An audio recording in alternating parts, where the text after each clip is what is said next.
I have ridden into worse places than Harrow's Pass, but I have never ridden into one that felt more like a verdict. The storm came off the Absarokas the way November always brings trouble up that high, not with much warning, just a change in the light and a drop in the temperature that made the horse put his ears back and want to argue. I had been riding since before dawn out of Laramie on a job that had gone sour 3 days prior, and by the time I topped the switchback and saw the way station below me through the first curtain of snow, I was done bargaining with the weather. I rode down.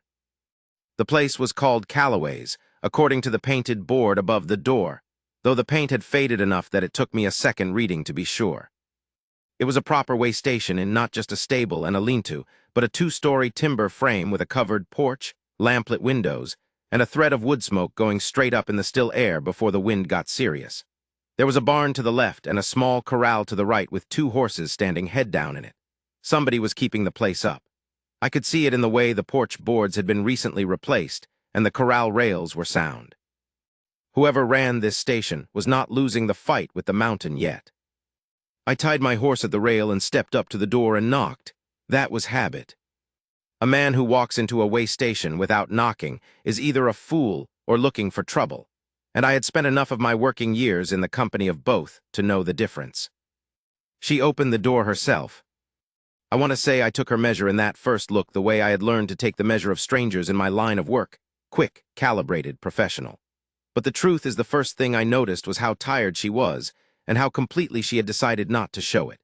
She was a woman somewhere between 35 and 40, with brown hair pinned back and gray beginning at the temples, and eyes the color of creek water over pale stone, not a romantic color, just an honest one. She was wearing a work dress and an apron, and she had a dish towel in her hands that she was in the process of folding when she opened the door, and she finished folding it while she looked at me. She did not look alarmed. She looked like a woman who had answered this door in all weathers for a long time and had learned to read the man on the other side of it quickly and accurately. Whatever she read in me, she stepped back. "Storm's coming in fast," she said. It was not a question. "Yes, ma'am. You'll want a stall for the horse and a bed for yourself. If you have them." "I have both," she gestured toward the barn. "Get your animals settled. I'll have supper on the table in 20 minutes.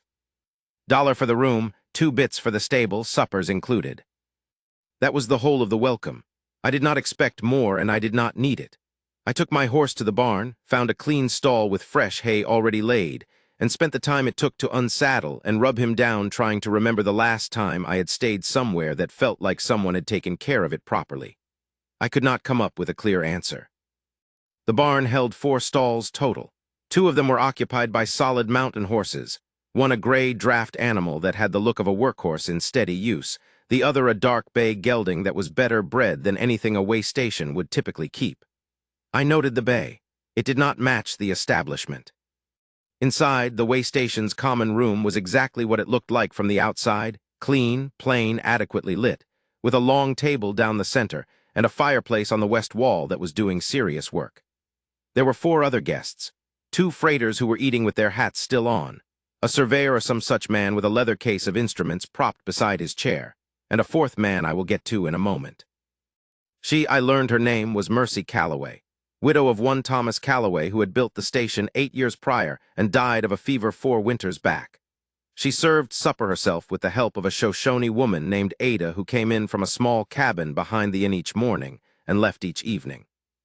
The supper was elk stew with cornbread and dried apple pie, and it was the best meal I had eaten in 3 weeks without exaggeration.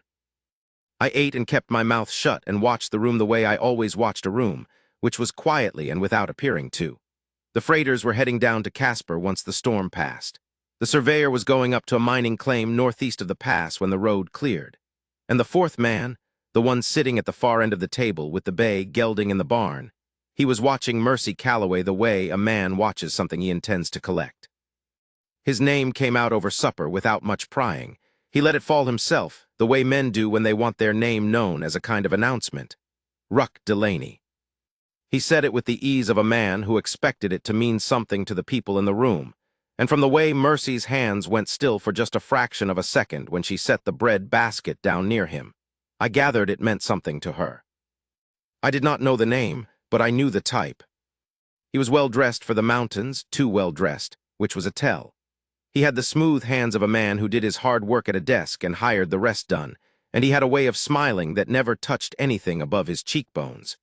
He was not armed in an obvious way, but a man in my former profession learns to read the weight of a coat, and his coat had weight on the left side.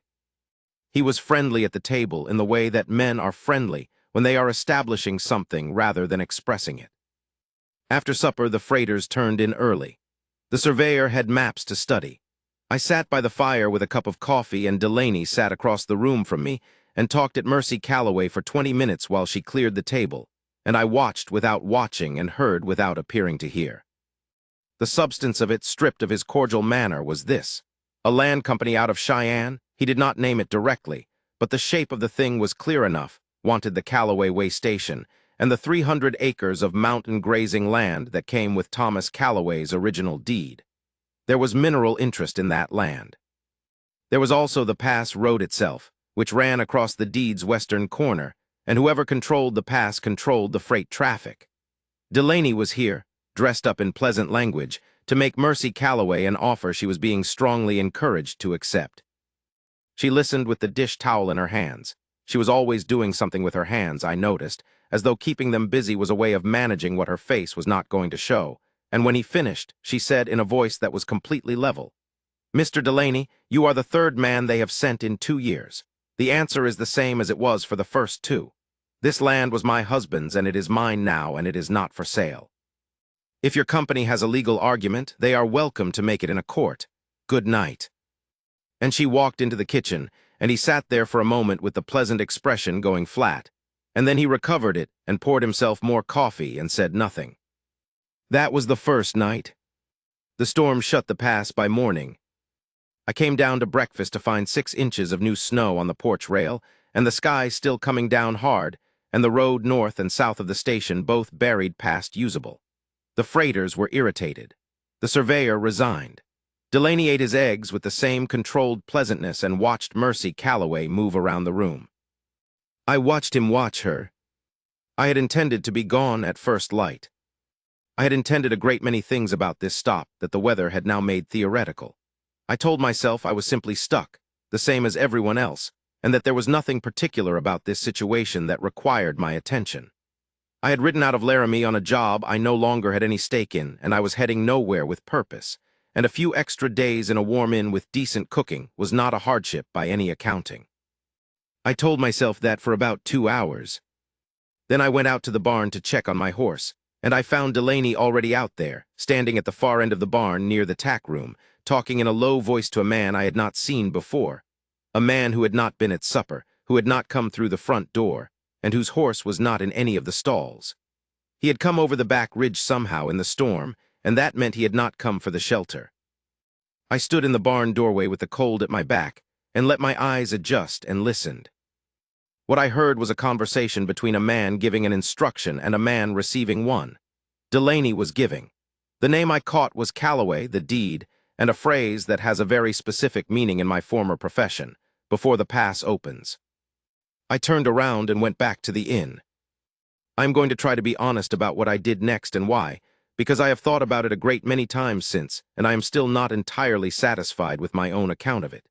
The easy version is that I am a decent man, and I saw something wrong, and I stood in the way of it. That version is comfortable, and it is not entirely false. The harder version is that I had spent the better part of 15 years being the man a company sent to make other men's problems disappear, and I had gotten very good at it and very tired of it, and sitting in that common room with my coffee, while Mercy Calloway moved around with quiet competence doing the work of 2 people, and refusing to flinch. Something in me had made a decision before my thinking mind caught up with it. The truth is probably some mixture of both. I was a decent man who had done indecent work for a long time, and decency had been gathering interest in me like snow on a high country roof. And Mercy Calloway and her dish towel and her completely unmovable no was the moment the roof decided to let it go. I found her in the kitchen. She was making bread, which I have since learned she made every morning regardless of what else was happening, on the grounds that the guests needed feeding, and a consistent routine was the only way to manage a mountain inn through a Wyoming winter without losing your mind. She had flour on her hands and her sleeves pushed up, and she looked up when I came in without alarm. the same way she had looked up when she first opened the door, reading me quickly, and then proceeding. "Your horse all right," she said. "Horse is fine." I told her what I had heard, all of it plainly without softening it into something easier to carry. I had learned that the way you present information to a person tells them a great deal about whether you think they can handle it, and I wanted her to know I thought she could handle it. She listened. She kept her hands working the bread dough the entire time I talked, and when I finished, she said nothing for a moment and kept working. "Who are you?" she said finally. It was the right question. I told her. Not everything, not the parts I am not proud of, but enough. I had been a range detective. I had done investigative work for cattle companies and land interests, and I had not always asked enough questions about the interests I was serving. I was no longer doing that work. I had ridden into her station by accident in a snowstorm on my way to nowhere particular. She looked at me for a long time. "Can you put the man on the ridge back over it?" she said. "Probably." "What does that cost me?" "Nothing," I said. "I am a paying guest who objects to what I heard in the barn." She held my eyes for another moment, measuring something. Then she went back to the bread. "All right," she said. "Don't let them know you heard anything." That was the extent of our agreement. She did not thank me. She did not make anything soft or ceremonial out of it. She simply recalibrated and kept moving, the way I was learning she handled most things, by incorporating them into the ongoing work rather than stopping to mark them. I found that more reassuring than I would have found a great many warmer responses. The man on the ridge was named Pelk, and he was what a company sends when persuasion is meant to become pressure. He was not complicated. He was a large, weathered, experienced man who had done this kind of work long enough that it did not trouble him, and he was competent at it, which is the most dangerous kind of straightforward. I went back out to the barn after breakfast under the pretext of saddle work, and had a conversation with him that I will not reproduce in full, because most of it was the kind of language that belongs in a barn and not in a recollection I intend to stand behind. Substance of it. I told him I knew who he was and what he had been sent to do, and that there was a woman in that who was going to hold her land deed because she had the right to hold it, and that the calculus of his situation had changed. I said it the way I know how to say that kind of thing, not loudly, not with threats specific enough to be actionable, just with the particular tone of a man who has spent 15 years on the other side of that equation and knows exactly how it works.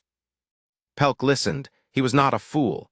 He read me the way men in his profession read one another, and he made a decision.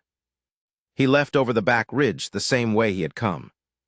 Delaney, by contrast, was not so easy. Delaney was the kind of man who does not absorb information that conflicts with his agenda. He processes it, files it under obstacle, and continues. He did not know about my conversation with Pelk.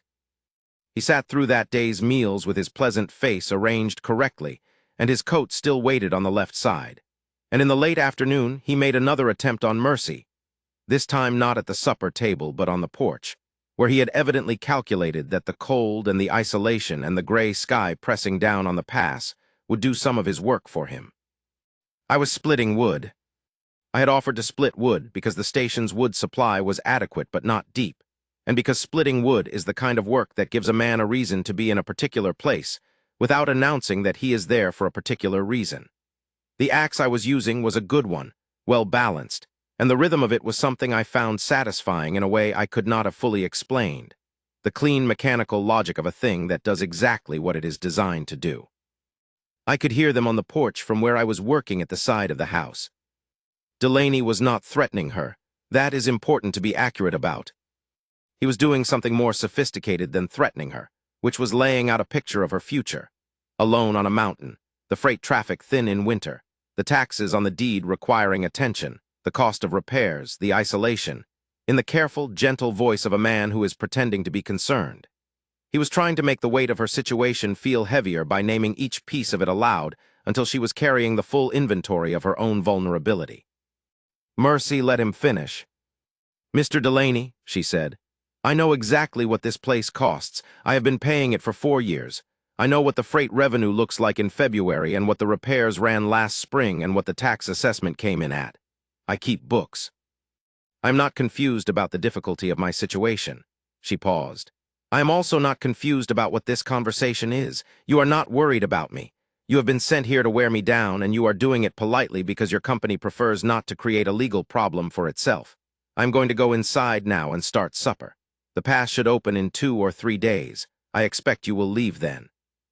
And she came back in, passing me at the woodpile without a word, and went to the kitchen and started supper. I put down the axe and went in and poured myself a cup of coffee. She came through the kitchen door a moment later to get something from the pantry, and saw me at the table and stopped.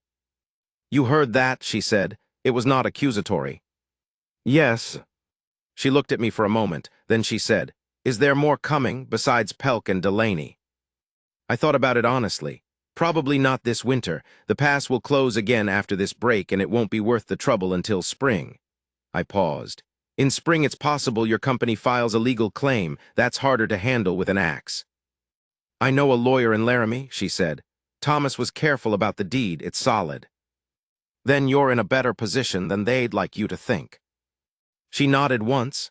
Not gratitude exactly, more the look of someone receiving a report that confirms what they already suspected. She went back to the kitchen. That was the whole of it. That night at supper, Delaney ate quietly and left early from the table. And the next morning, he saddled the bay and went south as soon as the road allowed passage on horseback, which it did by the second day after our conversation on the porch. And then it was just the way station in the high pass and the storm coming down again, and the freighters delayed another day, and the surveyor working through his maps, and Mercy Calloway making bread in the kitchen at 6 in the morning, and running the accounts in the evening by Lamp and me. I want to tell this part of it carefully, because it is the part I am least sure I have the language for. I am not a man who talks much. I was not a man who had talked much even before the years of range work made silence into a professional asset. My wife, Clara, who died of the same fever year that took Thomas Calloway, which struck me later as one of those coincidences that means nothing and feels like something. Clara had once told me that I expressed myself most clearly by what I continued to do rather than by what I said about it. And I have thought about that observation more since her death than I ever did when she was alive to make it. What I continued to do, after Delaney left and the second storm came in, was stay. I told myself there were practical reasons. The storm was genuine. The road was genuinely impassable for a period of 4 more days after Delaney's departure. I was not fabricating an obstacle. But the freighters left as soon as the road cracked open, and the surveyor left the morning after that, and the road was still usable, and I did not go. I split wood. I repaired a section of the corral fence that had been weakened by the snow load. I climbed up and cleared ice from the barn roof before it could build to a dangerous weight. I did these things without being asked, and without making any ceremony out of doing them, because they wanted doing and I was there, and I have never understood the logic of watching a necessary thing not get done. Mercy watched me do these things with an expression I could not fully read. It was not the expression of a woman being courted, exactly. It was more the expression of a person recalibrating a situation, rerunning a calculation that had come in differently than expected, and not yet being certain of the new figure.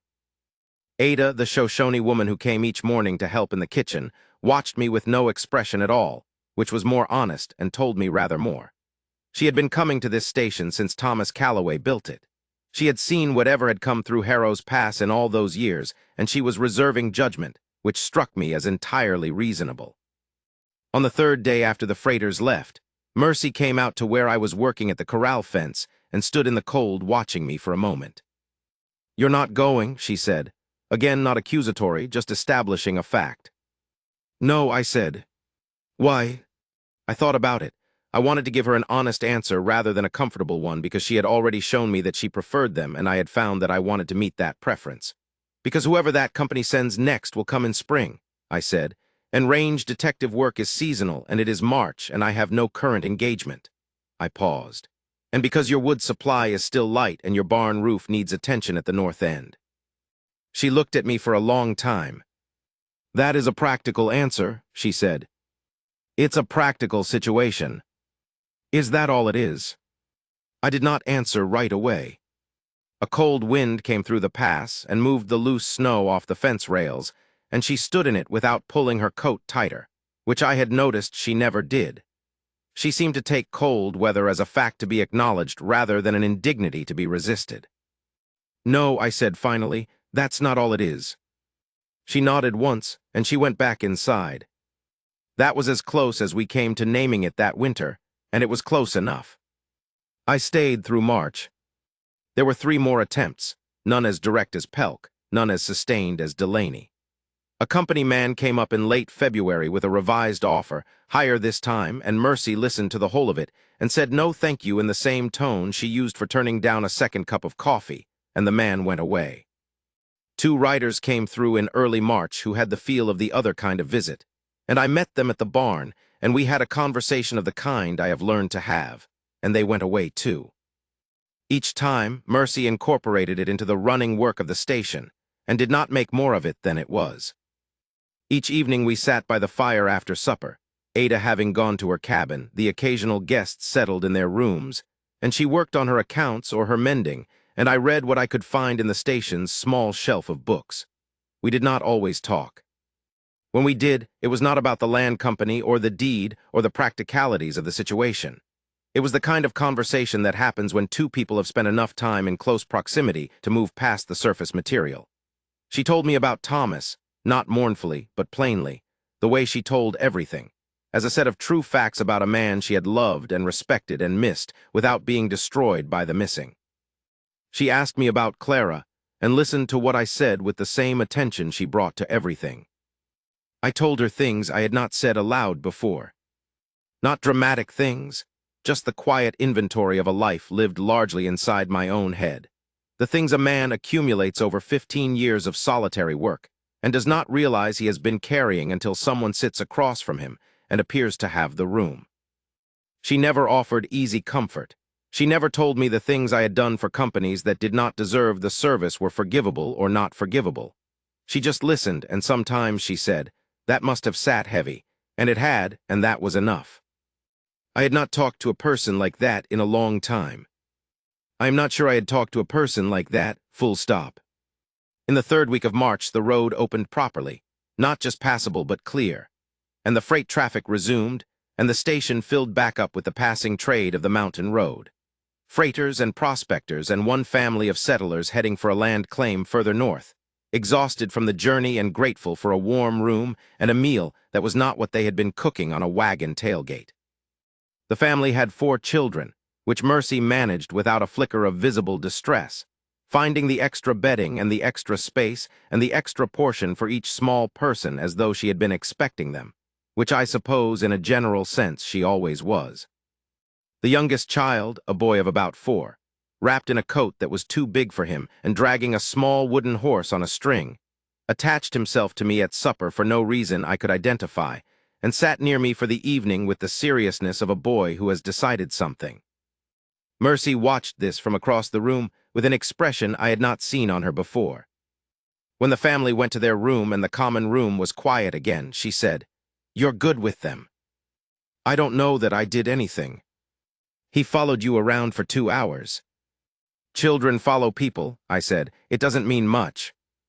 "Sometimes it means a great deal," she said. She was looking at the fire. "Thomas was good with children, we talked about it. We had not gotten there yet when he died." She said it without performance. Just put it down in the room between us the way she put down everything, directly, without wasted motion. I looked at the fire for a while. "Mercy," I said. "Cal," she said, back in the same register even. "I don't know what I'm worth," I said. "I know what I've been, I'm not sure what's on the other side of it yet." "That seems like an honest accounting," she said. "It's not much of a case to make." "I'm not asking you to make a case," she said. "I'm asking you to stay through spring. After that, we'll see what there is to see." I looked at her then, and she looked back at me with those Creekwater eyes, calm and direct and not asking for anything she was not also offering. And I thought about all the roads I had ridden and all the places I had been heading toward nothing particular, and I said yes. The land company filed a legal claim in April, as I had said they might. Mercy's lawyer in Laramie, a careful, dry man named Fitch who had known Thomas Calloway, and had indeed drawn the original deed with enough precision to frustrate exactly this kind of challenge, took the claim apart over the course of 2 months of correspondence that I observed from the position of a man who had become, in the practical sense, the Calloway station's second set of hands. I handled the heavy work and the outdoor repairs and the occasional visitor who needed the kind of management that is better handled by someone who knows how that kind of management works. Mercy ran the books and the kitchen and the front door and everything else, which was most of it. In June, the company withdrew the claim. There was no dramatic moment to it. No one rode up with a declaration.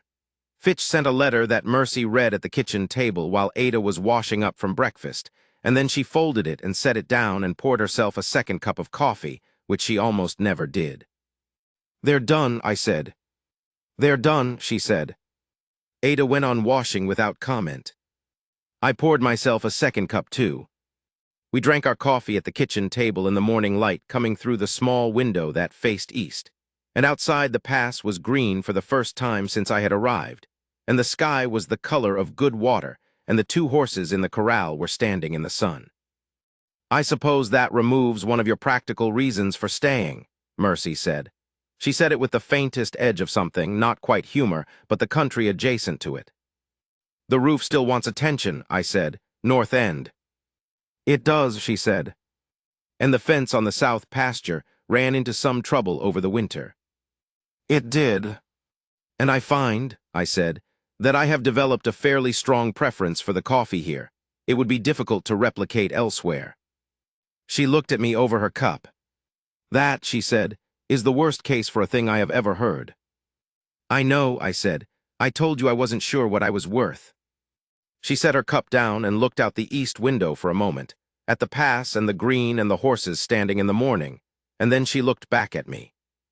"I think," she said carefully, "that a man who splits a winter's worth of wood and sleeps in a way station barn for 4 months and argues with 2 companies' worth of hired pressure on behalf of a woman he barely knows, I think that man is possibly worth more than he's given himself credit for." "That's a generous reading," I said. "It's an accurate one," she said. "I keep books, I don't make errors." We sat with that for a while. The light moved across the kitchen floor the way mountain light moves in June, slowly, like it has nowhere pressing to be. "Mercy," I said. "Cal," she said. "I would like to stay, not for the roof, not for the company's next move because I think Fitch has closed that door." I stopped, started again. "I am not a man who has a great deal to recommend him, except that I know what it is to do something wrong for a long time, and to want to do something right going forward. And I am reasonably good at practical work. And I find that, when I am in this kitchen in the morning with this particular coffee and this particular woman, I'm not thinking about where I'm headed because I have stopped being headed anywhere and started being somewhere." She was quiet for a long time. "That is a better case," she said. "It's still not much." "No," she said, "but I have always found that the cases that are not much, made by people who mean them, those tend to hold." She reached across the table and put her hand over mine, just for a moment. Then she took it back and picked up her coffee and said, "The north end of the roof should be done before the summer storms start. You'll want to get up there this week." "Yes," I said. "Ada is making biscuits this morning. They'll be ready in 10 minutes." "I'll be here," I said. She nodded once, the way she nodded at a thing settled, and got up to help Ada, and the morning light kept moving across the floor, and I sat with my second cup of coffee in a way station kitchen at the top of a Wyoming mountain pass and felt, for the first time in longer than I had an honest count of, like a man who knew where he was. That is the story, as best as I can put it down. People ask sometimes, the freighters who come through and know the station now, the occasional traveler who has heard some version of it.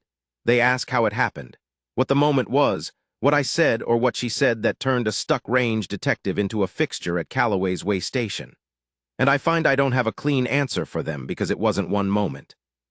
It was wood split in a cold barn, and a conversation through a kitchen door, and a child dragging a wooden horse, and a legal letter folded and set down, and coffee drunk at a kitchen table in the morning light.